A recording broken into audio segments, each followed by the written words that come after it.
Welcome to GAN Education. Today I am going to discuss about essential of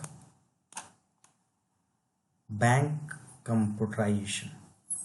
Bank computerization is very important for banking services in modern time.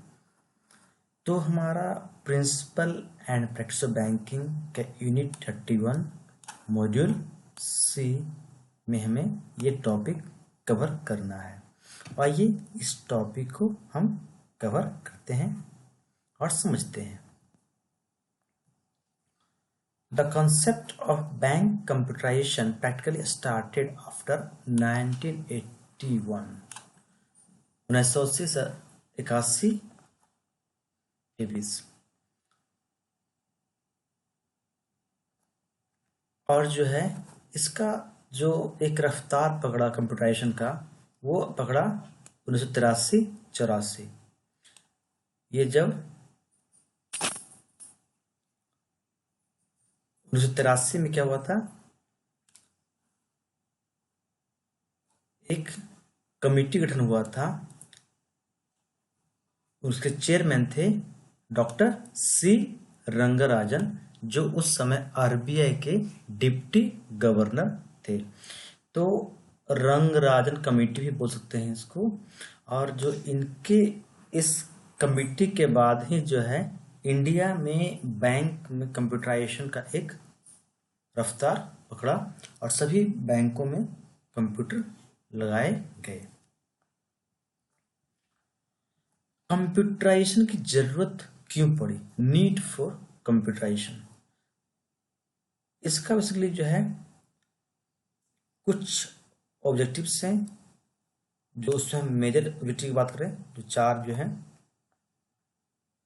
पहला आपका हो गया customer service, दूसरा आपका housekeeping, तीसरा decision making, fourth productivity and profitability. इससे क्या हो कि आपका कस्टमर सर्विस देना आसान, हाउस कीपिंग आपके लिए पहले से आसान हुआ, और बैंक को जो है जो बैंक का जो प्रोडक्टिविटी और जो प्रॉफिटेबिलिटी था ये भी पहले से अच्छा हुआ। Stand alone computer system. The stand-alone computer system basically एक पर्सन एक बार में यूज करता है या एक टाइम पे, 1 person at a time।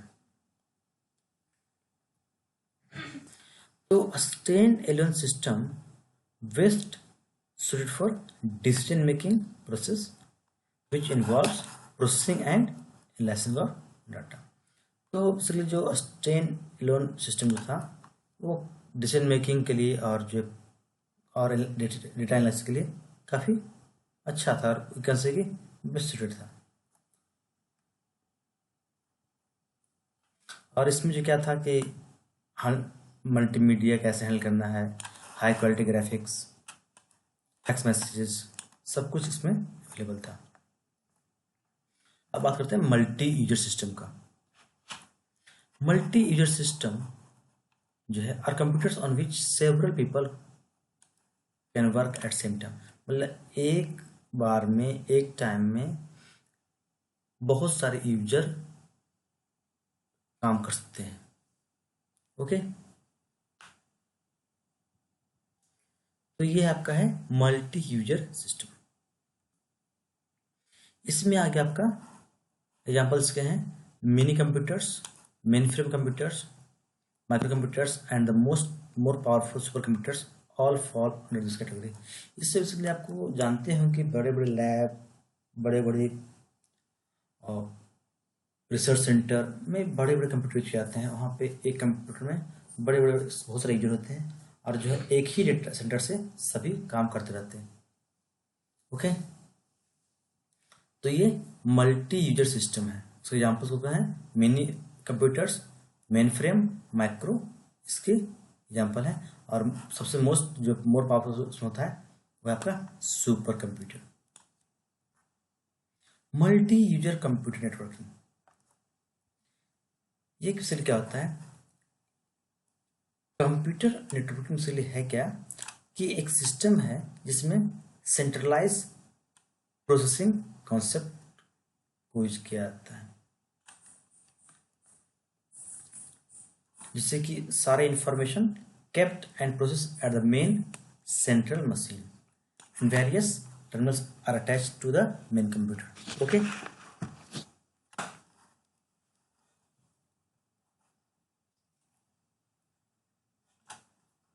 और क्या होता है इसमें कि बहुत सारे टर्मिनल्स अटैच होते हैं मेन कंप्यूटर से। इससे जो मेन कंप्यूटर होता है can store a huge amount of information and process high processing speeds, enabling a large number of users to be connected to the main central computer. Okay, तो इससे basically क्या है कि बहुत सारे यूजर्स जो हैं काम कर रहे हैं और उसका जो है एक मेन कंप्यूटर में सारे डेटा का स्टोर हो रहा है। Each user has its on terminal, तो सभी का अपना एक टर्मिनल अपना होता है। Most of the bank system are develop using the centralise computing concept.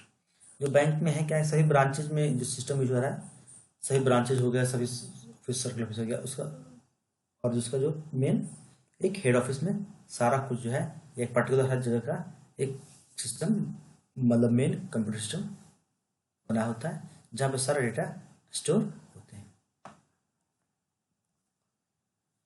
अब बात करेंगे एडवांटेज का। Advantage of using centralise data processing system, इससे क्या क्या एडवांटेज है ये जानते हैं। Ability of corporate level information at one location is possible. अब क्या है कि जितना हम इंफॉर्मेशन चाहिए वह एक लोकेशन पे मतलब कहीं मिल सकता है जहां पे चाहेंगे। Cost of acquiring hardware software and other infrastructure is more profitable than acquiring the same for individual departments. अगर इसकी बात करें जितना जो खर्च आएगा हार्डवेयर सॉफ्टवेयर में और जो अदर इंफ्रास्ट्रक्चर में, वो जो उससे प्रॉफिट होगा, ठीक है, मतलब कि फायदेमंद है एक तरह से कहा जाए कि अगर हम अगर हर डिपार्टमेंट में अलग अलग लगाएंगे तो उससे ज़्यादा ये फायदेमंद रहेगा कि हम हर जगह अपना ये सिस्टम लगा दें या इस तरह का इंफ्रास्ट्रक्चर डेवलप कर लें। Due to high volume of data processing the computing resource can be full utilise. और क्या होता है कि काफ़ी डेटा होता है, डेटा इतना सारा एजुनो के बैंकर्स यूज करते हैं, कितने सारे डेटा होते हैं। आपका लेंडिंग है, एडवांसेस हैं, you have interest, EMI, lots of things, so you have lots of data। तो उसका जो प्रोसेसिंग है उसका तो कंप्यूटर रिसोर्सेज काफ़ी हेल्पफुल है और काफ़ी इसमें यूटिलाइज किए जाते हैं। Technical manpower can also be efficiently manage at central level. और जो क्या है जो टेक्निकल जो होते हैं मैन पावर मतलब इसलिए जो इंजीनियर्स यू कैन से और यू कैन से IT, तो वो क्या करते हैं एक सेंट्रलाइज लेवल पे इजीली सारा जो है टेक्निकल चीज़ों को हैंडल करते हैं, मैनेज करते हैं। Costly resources like lease telephones line satellite links etc can be shared among the various department branch level computation.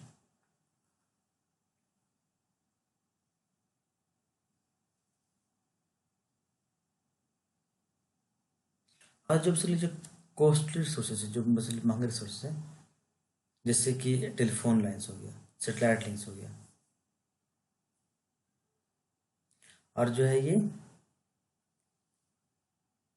Branch level जो कंप्यूटेशन है वहां तक जिसको शेयर कर सकते हैं और शेयर किया जाता है।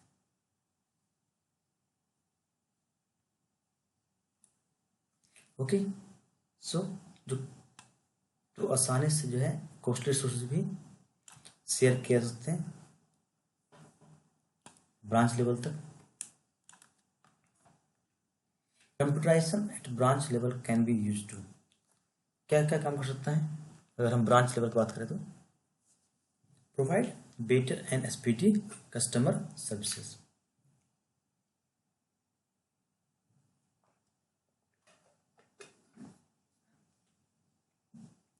अगर जो पहले जो सर्विस प्रोवाइड कर रहे थे मैनुअली, सिस्टम कंप्यूटराइजेशन होने के बाद क्या हुआ कि इस चीज़ों को थोड़ा सा फास्ट तरीके से कर सकते हैं। ओके,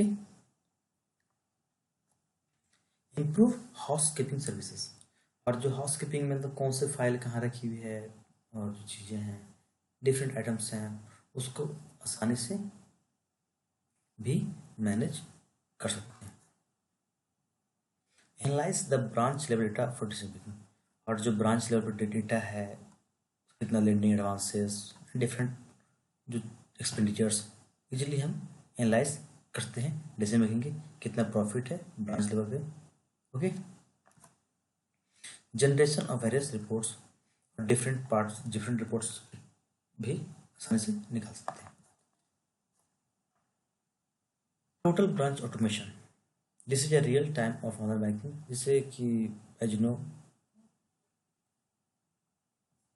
आज transfer of money is very आसान हो चुका है, जैसे आरटीजीएस हो गया, एनएफटी हो गया, तो लॉट्स ऑफ थिंग्स। इसमें क्या है कि whenever transaction is entered through terminal, the transaction is recorded, verified and authenticated and all corresponding updates are reflected instantly. और जो भी जैसे अगर हम ट्रांजेक्शन का इंटर करते टर्मिनल पे, सबसे पहले रिकॉर्ड करता है उस चीज़ को, फिर वेरीफाई, फिर ऑथेंटिकेट करता है, और वो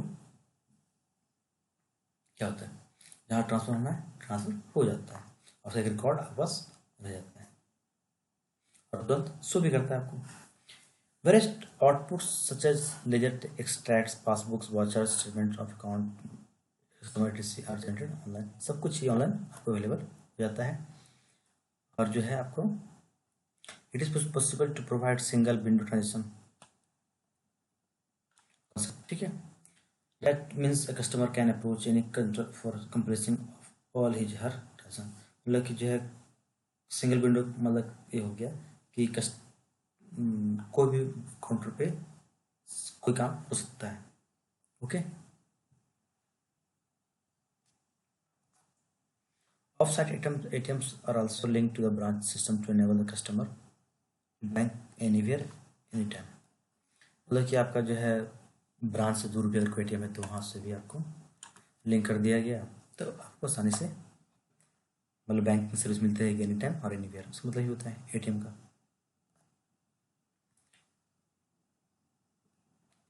और सॉफ्टवेयर और जो हार्डवेयर ब्रांच के हिसाब से जरूरत पड़ती है।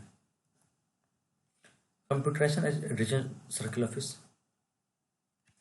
और ROZO act in between branches and the head office। अब एक टास्क होता है यहाँ पे, ब्रांच प्रोफाइल हो गया, inter branch reconciliation, credit monitoring, personal data management, ये आपका सारा क्या हो गया, ये ROZO पे काम होगा आपका। जैसे ब्रांच का क्या प्रोफाइल है, ब्रांच में कितने स्टाफ हैं, कैसे हैं, इंटर ब्रांच रिकन्सिलिएशन हो गया, क्रेडिट मॉनिटरिंग हो गई, कितना लोन दिया गया नहीं दिया गया, पर्सनल डेटा मैनेजमेंट, ये सारा आपका ROZO पे काम होता है। Computation at head office level, यहाँ देख सकते, the head office of bank is responsible for bank level planning and control function, policy, decision making. The head office activates the divided, the head office activities are divided into different functional areas। कौन सा area है, जिससे operation हो गया आपका, planning, personal, international businesses, आपका ये सब क्या है, ये हेड ऑफिस के जो एक्टिविटीज हैं उसको डिवाइड कर दिए गए डिफरेंट फंक्शन एरिया में, जिससे ऑपरेशन अलग दिखा जाएगा, प्लानिंग अलग, पर्सनल अलग और इंटरनेशनल बिजनेस अलग। जिससे ऑपरेशन मतलब होता है बैंकिंग ऑपरेशन। प्लानिंग क्या करना है, मतलब कि HRD एंड HRM, फिर services. Okay, the computation at various functional areas may include application areas जैसे personal management and administrative support, funds management हो गया, investment portfolio management, branch profiles, create information systems. ये आपके सारे क्या हो गए, वेरियस फंक्शनल एरिया। ओके,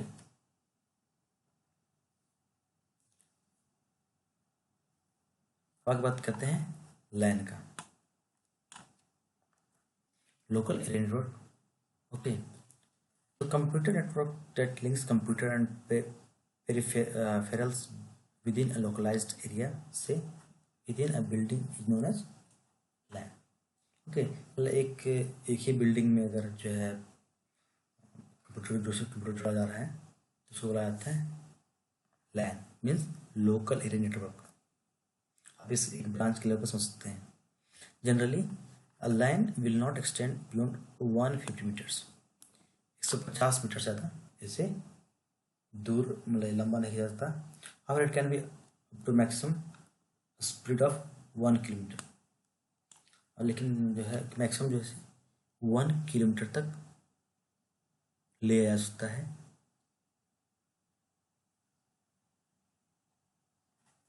और इसमें जो है डिवाइसेस जो सिस्टम कितने सपोर्ट करेंगे, तो 2 से लेकर 1000 तक। Okay, in LANs each independent system is known as node. जितना जो इंडिपेंडेंट सिस्टम है नोड कहा जाएगा, और when such nodes are interconnected it is known as LAN. मतलब आपका जो है ये सिस्टम हो गया, ये सिस्टम हो गया, ये सिस्टम हो गया, ये ज्वाइंट इससे, ज्वाइंट इससे, तो क्या लाएगा नोड्स। ओके, और ये तीनों का लाएंगे LAN. Okay, Usually there will be one central node server providing and controlling all of the services of the network। इसलिए एक सेंट्रलाइज होता है, सेंट्रल नोड होता है सर्वर, जो सारा मैनेज करता है और सारा कंट्रोल करता है। The client nodes routes their request to the server and obtain the necessary services। Topology, the way in which the devices are interconnected, उसको बोला जाता है टोपोलॉजी। देखते हैं स्टार टोपोलॉजी, लेते हैं बस टोपोलॉजी। स्टार 2 है, all devices on the network are connected to single continuous table. Single continuous मतलब ऐसे जुड़ते जा रहे हैं।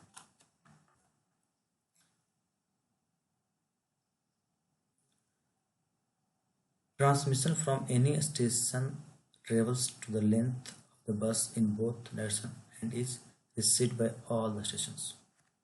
मतलब कि this direction and this direction। okay, the main advantage of the bus topology is that it is quite easy to set up। मतलब इसको आसान से सेट किया जाता है कि आसान से लंबा लाइन खींचना है, लंबा तार बिछाना है। ओके, और सिस्टम लगाते जाते लगाना है। Further, if one station on the lane fails, it will not affect the rest of the network। और इसमें क्या है, अगर एक जो बस टोपोलॉजी में क्या है, ये ध्यान रखें, वन स्टेशन पर फेल होता है, not affect the rest network, नहीं अफेक्ट करेगा। ये आपको एग्जाम में से पार्ट ध्यान रखना है। Data transmission is possible in one direction only. Data possible है आपका एक डायरेक्शन नहीं मात्र।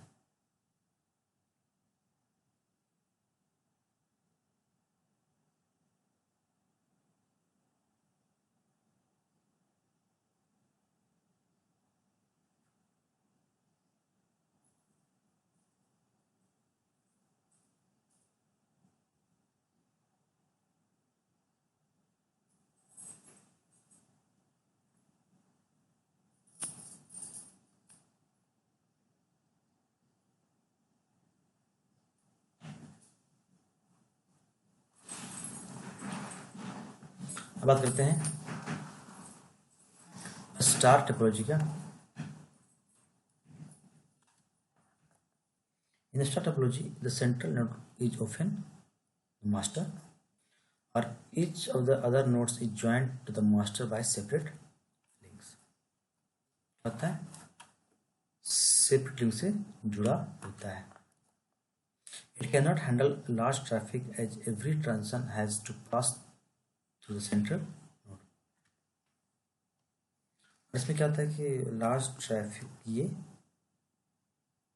हैंडल कर सकता क्योंकि as every transaction has to pass through central, इसमें जो सेंट्रल के थ्रू बेसिकली स्टार का मतलब बनता है।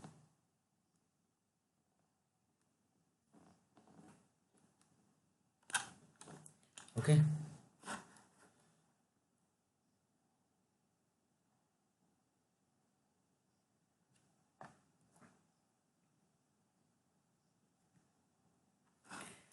इससे भी अगर ओवरहेड फिल होता है तो not affect the complete network और स्टैंडर्ड protocols.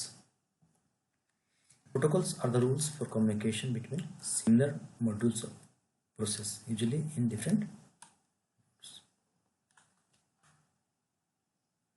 इसलिए रूल्स सिंपल से क्या एक कम्युनिकेशन का एक नियम है। ओके कि इसका मैसेज फॉर्मेट क्या होगा, रूल्स फॉर मैसेज एक्सचेंज क्या होंगे। ओके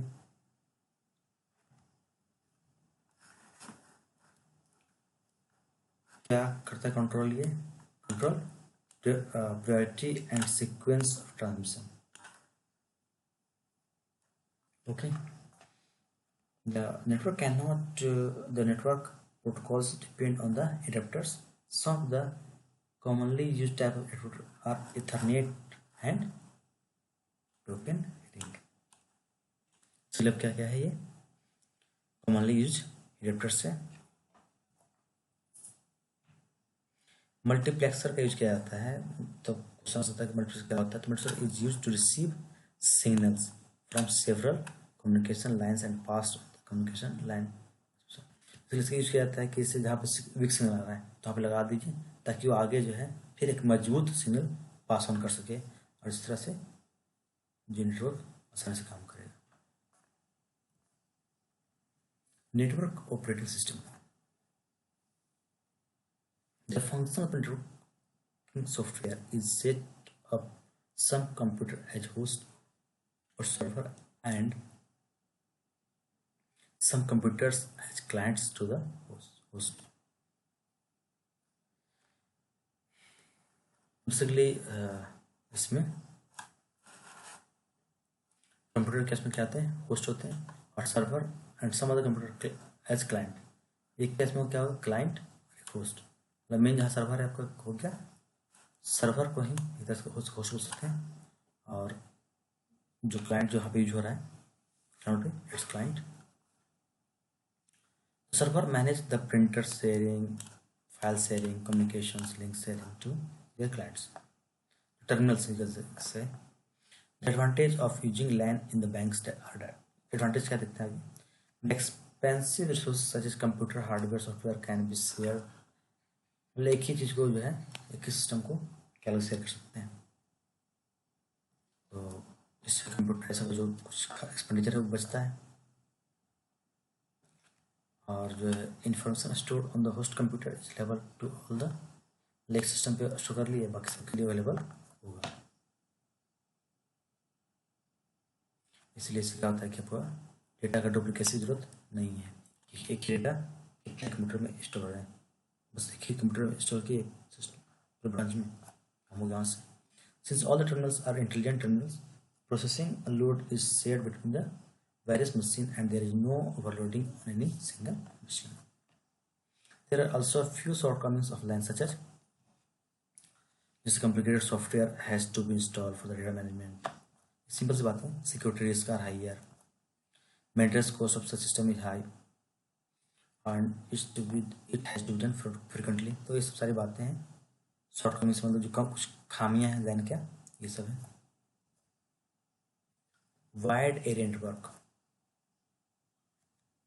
ये लार्ज स्केल कंप्यूटर नेटवर्क है, span of sizable geographic area, normally utilizing the telecommunication network, जैसे ब्रॉडबैंड यूज करके क्या करता है ये वैन का। In banking sector the WANs are generally use to the interconnected branches with regional office, regional office to head office, से भी पूरा पूरा जोड़ता है, तरह कर सकते हैं वैन। अनट्रप्टेड पावर सिस्टम, यूपीएस जो है हर ब्रांचेज में इंस्टॉल किया जाता है कि जो है हमेशा पावर मिलता है और जस्ट डेटा लॉस ना हमारा हो और कंप्यूटर हमारा हार्डवेयर ना बिगड़े।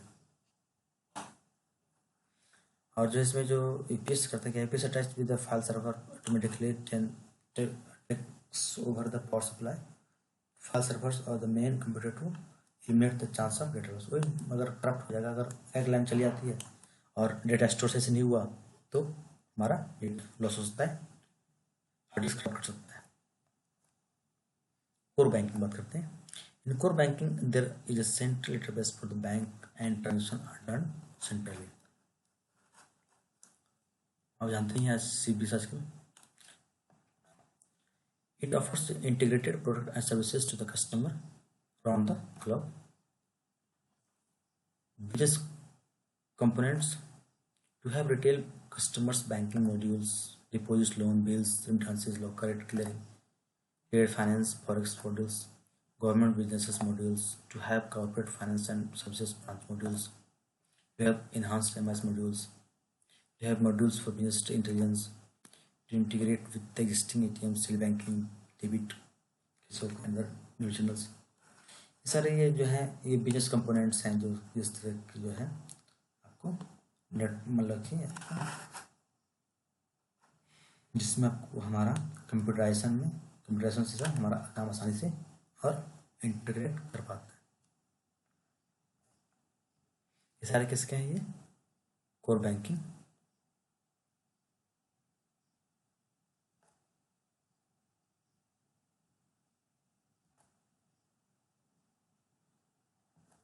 क्या चीज़ें सब हैं ये बेनिफिट्स।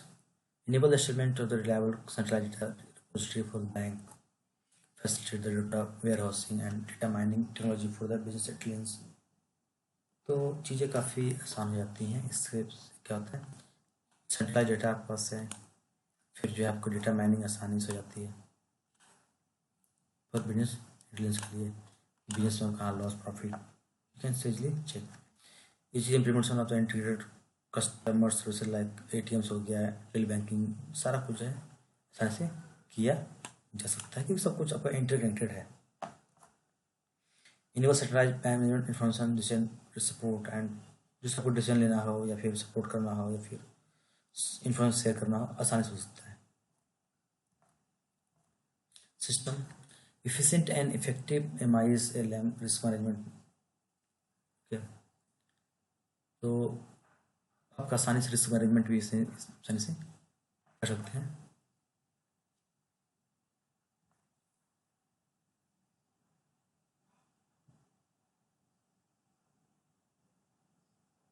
जैसे अगर कोई सॉफ्टवेयर चेंज करने से फिनेकल 7 से फिनेकल 10 बहुत सारे बैंक ने अपडेट किया अपने आप को, तो काफ़ी आसानी से सारा जगह एक बार में हो गया।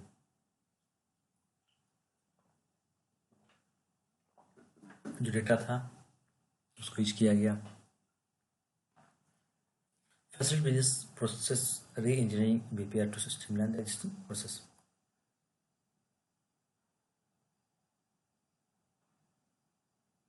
जैसे ब्रांच को ये नहीं करना, डेटा बैकअप या MIS जनरेशन, ये सब हेड ऑफिस लेवल पे हो जाता है। ये सबसे requires infrastructure at central location, backup location and branches।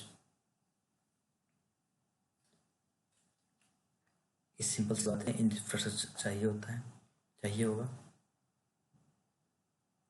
और सर्वर भी जरूरी नहीं है हर ब्रांचेज में, जहाँ पे चाहे सर्कल ऑफिस या फिर सीधे हेड ऑफिस कर सकता है। शुरू में ज़्यादा इंफ्रास्ट्रक्चर चाहिए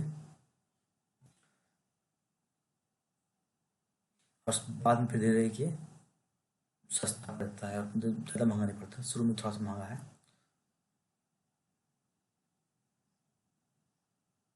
और एक बार शुरू में इन्वेस्ट करने के बाद फिर आपका जो है जो इंफ्रा है उसी यूज करते हैं आप आगे एक्सपैंड कर सकते हैं। आपको इससे ये SFMS हो गया, RTGS हो गया, CFMS, इसके लिए आपको एक्स्ट्रा कॉस्ट आपको देना नहीं पड़ता। Okay friends, see you in this video very soon.